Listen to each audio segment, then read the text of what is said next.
আসসালামু আলাইকুম। আমি তো ওয়াবি ওয়াবি দেখে ভোট দেওয়া যাবে ভাই? দেখেন, আপনারা আপনাদের আদর্শের কথা মাঠে বলেন, ইসলামের আলোকে আমরা আমাদের আদর্শের কথা বলি, ইসলামের আলোকে। এটা 1400 বছর থেকে চলতেছে, কিয়ামত পর্যন্ত চলবে। কিন্তু আমি যে দায়িত্ব নিয়ে মাঠে আত্মপ্রকাশ করেছি, এটা হলো রাজনীতি। আর রাজনীতি হয় আকীদার ভিত্তিতে না, রাজনীতি হয় ইনসাফের ভিত্তিতে। সুতরাং আমি যখন রাজনীতি করবো, ইনসাফের ভিত্তিতে করবো।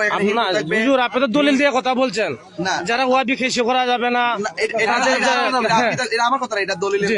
এটা হলো যাদের আকীদার মধ্যে কোনো কথা আমার মতো থাকে, এটা আল্লাহর হাবিব সাল্লাল্লাহু আলাইহি ওয়াসাল্লাম নিজে বলছেন। আপনি তো ওইজন না, আপনি তো ওইজন ওয়াবির জানাজা যখন যেত না, ওয়াবির সাথে তোমার চা খাওয়ানো যেত না, ওয়াবির সাথে যাচ্ছে তখন যাবে না, এগুলো তো আপনি বলছেন না। এটা কেন বলছেন আমি বলবো।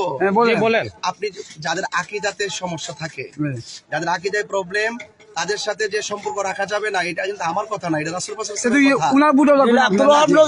এটা বুটের জন্য বলছি না, আপনি বুটো লাগবে তাইলে মনে আপনি বুঝেন না। বুটে বেলা লাগবে কিনা হুজুর? একটা আকীদা আর একটা হলো আপনি মনে করেন রাজনীতি যখন করবেন, রাজনীতিবিদ হবে ইনসাফের ভিত্তিতে। এখানে হিন্দু থাকবে, খ্রিস্টান থাকবে, এবং আমার মতো দর্শকের পক্ষে থাকবে, বিপক্ষে থাকবে। আমি যখন রাজনীতি করব, তখন আমাকে ইনসাফের ভিত্তিতে ধর্ম, বর্ণ, দল, মত নির্বিশেষে সবাইকে নিরাপত্তা দেওয়া হলো প্রতিনিধির দায়িত্ব। এই জন্য রাজনীতির ভাষার সাথে আকীদার কোনো বিষয় আপনি নির্বাচিত হইলে আলাদা করে দিবেন। কেন আলাদা হবে? কেন আলাদা হবে? কেন আপনি তো বলছেন না না না, অবশ্যই না, এটা আপনাদের ভুল ধারণা। না, যেহেতু আপনি বলছেন মানে এগুলা করা যাবে না ওয়াবিদের সাথে, মানে আমাদের না, এটা তো এক সেকেন্ডের উনি বলছেন, উনার কথাটাই সত্য, উনি কিন্তু আলিম মানুষ, আর মিথ্যা বলছেন না। আপনি কি আপনি কি ধরেন আমি ওয়াবি, যারা আপনার মত আদেশের বিরুদ্ধে তারাই আপনারা ওয়াবি বলেন।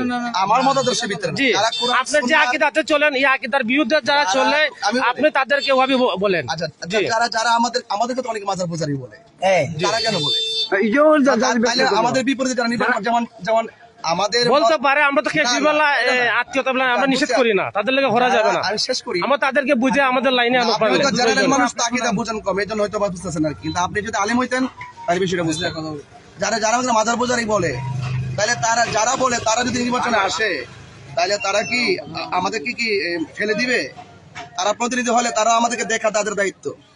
এখানে আকীদা এবং রাজনীতির বিষয়ে ইনসাফের ভিত্তিতে রাজনীতি করতে হবে। রাজনীতি আর এটার সাথে অ্যাড করতে পারবেন না। আপনি সুদ খাওয়া কি হারাম না? হারাম।